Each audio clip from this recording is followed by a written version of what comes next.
A Mequon student who is busy with school and a host of activities discovers a way to enrich the lives of others. Neil Dogra is Positively Milwaukee. I had no idea I would be doing any of the stuff I'm doing right now when I walked into high school. I never really was a filmmaker. I was never a researcher. Just looking back, it's a little weird to think of how far I've come and how different I am from when I started high school.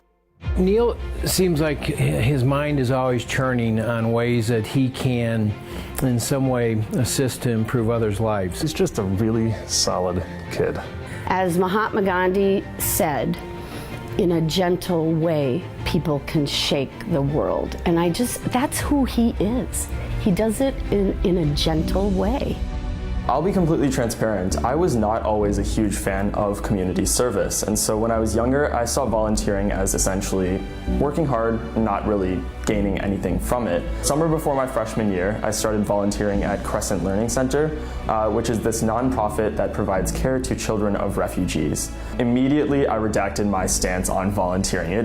There is no question that I was completely wrong. I was absolutely gaining something, and that something was experience and, frankly, a lot of fun. It was just a really good time spending time with those kids.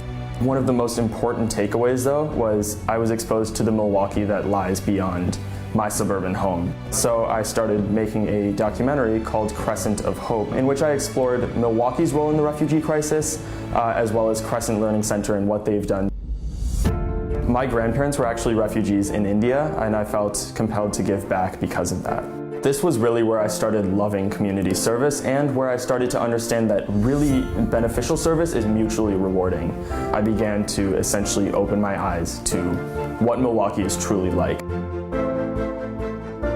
So one day I'm driving home from school with my dad. He plays this news interview talking about the opioid crisis. And the line that really caught my attention was one of the professors on the show said, "We, the average citizen in Milwaukee, are more likely to die of an opioid overdose than a car accident."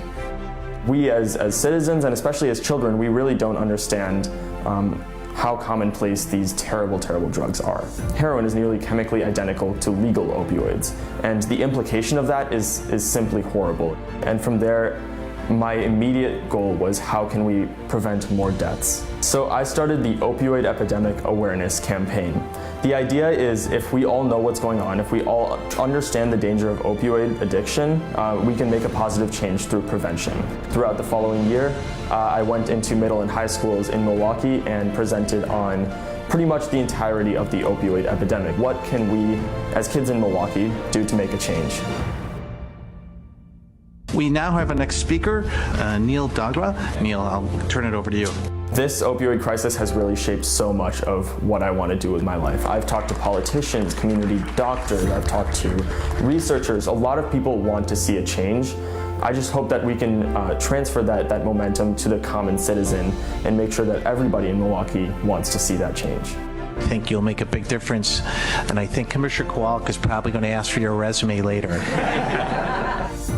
I love Neil. I just love him. I think he is a wonderful human being, and I think he is making a difference at our school, in our community, and I really think he's gonna rock it out in the world. Neil does it because it's genuine. He really feels a calling to help others. I'm just most proud that I was able to take what I learned in the classroom, outside of the classroom, and use it to help others and better my community. And can't you see why Neil Dogra won this year's Positively Milwaukee Inspiring Youth Award?